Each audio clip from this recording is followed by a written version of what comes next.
just thinking too much about impermanence. And another, so another guy who is not so much aware of impermanence. He's more aware of cause and effect. That one thing, one action leads to the other. So this other guy, he works really hard. He saves a lot of money. He does bodybuilding. He has a very healthy diet, but not because he's enjoying that, but just because he wants to accumulate and he wants to feel safe and to save for, get safe for the future. So this guy, he's killed in a car accident. So all his efforts to accumulate wealth and everything were in the end useless, meaningless. On the other hand, the other guy who was just aware of impermanence and was living a life of sex, drugs and rock and roll without thinking of responsibilities. This guy, he tried to kill himself because eventually he ran out of money, he got a disease and he had many problems, but he even failed at killing himself. And so this guy was too much aware of impermanence and not of cause and effect. And the other guy was too much aware of cause and effect, but not impermanence. So for one guy followed the extreme, everything exists. And the other guy followed the other extreme, nothing exists. And Uchiyama Roshi says that the middle way is actually to see both sides and try to live these both sides together, this paradox. And he says that the work of the Tenzo is a way to do it. I will get there why he says the work of the Tenzo is a way to do it, how to get to do that. But before, I'm going to give one other example. I think this example might be a little bit too far away off, but I'm reading this book that talks about this, and I think it is related, so it can help us to see better this issue. So I'm reading this book called The Shape of Ancient Thought. So this guy who is like a scholar, academic, he wrote this book trying to show that ancient thought, including Greek thought and Indian thought, they were branches from one tree of thought. And so there are many similarities people have pointed out, like between early Greek philosophy, the Presocratics, and even Plato and some guys after him, and the philosophy that was going on in India at the same time, even in the time of the Buddha. And this guy says it was not a coincidence. It was actually both civilizations, Indian and Greek, they were heavily influenced by Mesopotamian culture, which was like very ancient in that time already, Egyptian culture, and also India and Greece, they were connected through Persia, the Persian Empire. So he said it was a lot of exchange of thoughts and ideas, and he shows how many things, even so many details, they could be found even in India and in Greece, like the cyclical time, like in Buddhist mythology, the time is cyclical. It's not linear like in Christian, Judeo mythology, like our Western way of seeing time today.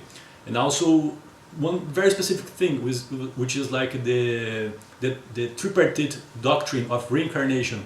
There's like a cycle of birth and death, and there is karma, and there is a way of early escape of this cycle and birth and death. So this guy is saying that he tries to show that basically all Greek philosophers, from the guys before Socrates to Plato and after, they follow this type of reincarnation theory.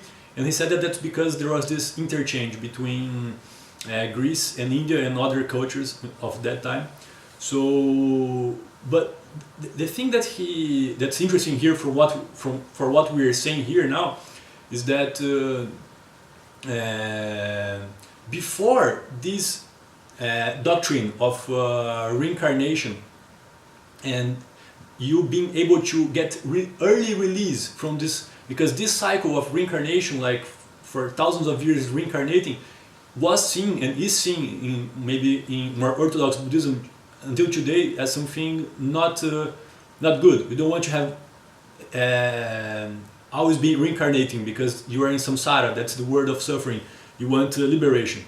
So But before there was this doctrine that you could get release from this cycle of reincarnation, there was a more ancient doctrine that say that reincarnation existed, but you could not get any release from it.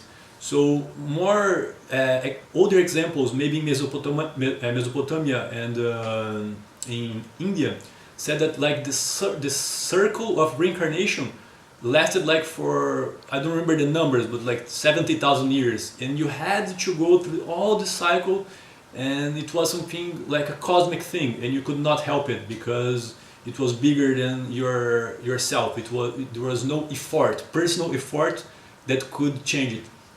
So, but then there was a change in history, and there is one early Buddhist text that preserves the memory of this revision. It's called the Jataka Tales. And in these tales, it's one of the earliest Buddhist scriptures, Sumedha, which was an earlier incarnation of the Buddha.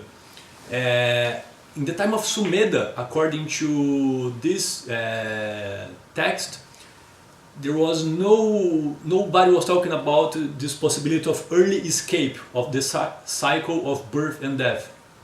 So Sumedha, at one point, he said, there must be an escape. Impossible there should not be. I will make the search and find the way which from existence shall release. So what Sumedha, which is like was the previous life of the Buddha, was saying here, that at his time there was no personal effort possible to bring you liberation, in other words. And the author says here, it seems that no one was advertising an escape route yet in the Sumedha's day. The escape itself may have been the revolutionary idea that caused the religious movements of Buddhism, Jainism and the Upanishads to distinguish themselves with such intensity from both Vedism and the Dravidian substrate.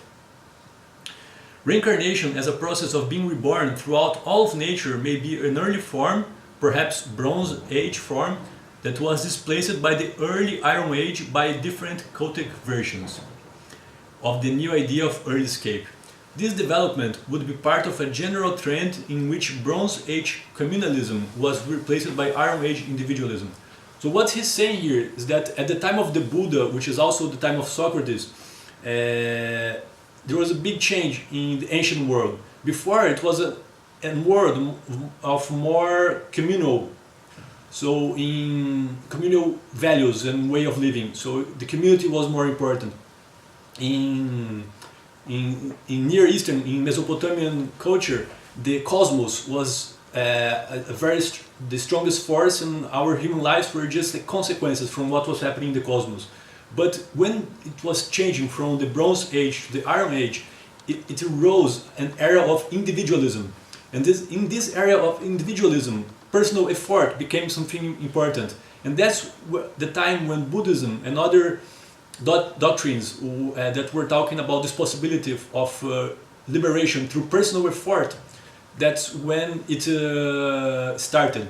And I think that's very interesting, related to us now, because I think now we are in a new era of individualism, and maybe that's one of the reasons that Buddhism now has also an appeal. I think Zen, people see Zen as a path where you need to have a lot of personal effort. I think it was also like that in the time of Dogen, and I think that's why in Dogen also, through most of the text, he's saying that you need to have this effort, you need to do your best, and you need to be shoulder to shoulder with the ancestors. I think this type of attitude, it's something that exists since the start of Buddhism, from apparently what this text is showing us. But at the same time, I think Buddhism never lost sight of the other part. I think this maybe is a little bit more cause and effect, but also Buddhism, of course, never lost sight of impermanence, because it's also very, very much part of its essence. And one example here in Antaiji that about also this paradox I learned with Ochi-san. So me and Ochi-san, we shared the room for 7 months. And the first day that I arrived in Antaiji, I was nervous about something. I don't remember exactly what it was, but I was nervous about something. And our first conversation, I was telling him, I'm sorry because, and then he said, no problem. And that phrase, no problem, I've heard it like a lot for all the time we were sharing the room, and even now. I think it's like very characteristic of him, almost like a mantra. And and I think we can find like a very deep philosophy behind it.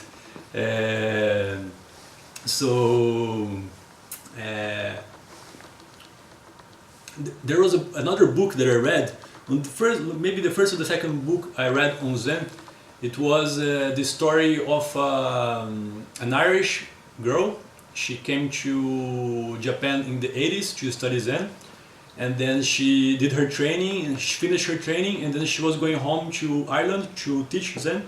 Then she died in a bus accident, and then her mother published her letters and her journals. And so I read this book of this girl who died, and her mother published her letters. And when she was in Japan, she was in a temple near Tokyo in the countryside with a Zen teacher called Go Roshi. And this teacher, he was Soto, from Soto school, but he also used koans. So in the temple where she was, there was a small temple.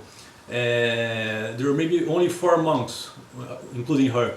And there was one guy, it was a very interesting guy, a little bit like Ochi-san. He had a guitar, he was very cool, very nice guy. And this guy, he was working with one koan at that time. The koan was called, everything is okay. So everything that happened, that guy said, everything is okay. And I think that's another way of saying no problem. If everything is okay, there is no problem, and vice versa. And I think this no problem way of seeing things is also present, very present in Zen, in many different aspects. So, for example, there's a small book by Shunryu Suzuki Roshi in the library called Shine One Corner of the World. And this book is little stories about his life, like kind of like biographical. And there's one story that there was a guy, I don't know if maybe in their Zen center somewhere, and the guy was just standing there. Maybe his face was a little bit tense, maybe he was thinking about too many problems. And then Suzuki Roshi just approached him and said, just being alive is enough. So that's another example of no problem. And I think this no problem thing comes from a little bit from the seeing impermanence, because we are gonna die. Everybody here is gonna die. And everything changes all the time. So why really there is a problem? There is nothing permanent, everything is interconnected, so why problem? There's also that one day that I saw that Ochi-san was really into the koan, when he really internalized it, was one day we were painting the roof of the Blue Barn with coal tar. And not the Blue Barn, but the annex where the bulldozer is, which is a little bit more steepy than the Blue Barn itself. And we were painting there, me, Ochi-san, Yamazaki-san, Ting-san, and Ochi-san, he slept, he slipped in the coal tar, and he fell, and he grabbed the top of the roof, like in those movies, really, it was like this last moment, it was a matter of life and death. He almost fell, was really scared. And the first thing he said, in the first second, he was still holding there, like, no problem. And in that moment, I saw that he really have passed the koan. Because it was a matter of life and death, not only for him. It was a matter of life and death for Ting as well, because Ting was in his line. So if he had slipped there, Ting would fall as well. So, and also in the same line, there is that poem, I think, Haikai, I think, by Basho. He says, sitting quietly, doing nothing, spring comes and the grass grows by itself. This is very beautiful. But here in Antaiji, we also know that the grass really grows by itself. And if we don't cut it, we have like a big problem because there's so much grass and so much jungle that's just gonna swallow us. So I think this, all that I've been saying, is the point of view of impermanence. But there's also the point of view of cause and effect. So if we don't, the grass grows by itself and it's really beautiful. Like, we don't need to do anything. Life is just gonna keep flowing no matter what, our little selves. But still, we're here and we're in the monastery, and if we want to keep practicing here, we need to cut the grass. So the grass grows by itself, but we need to cut it. Otherwise, there's no way we can just circulate around. It's too much grass. And on the other hand, the vegetables in the hatake, they don't grow by themselves. So if we want to eat here, we need to be aware of cause and effect. And we need to actually make them grow, help them grow somehow. And also the food. If the food doesn't get cooked by itself, so even though in the deepest sense, maybe in the absolute sense, there is really no problem, and it's really good to have that in mind. Still, we need to have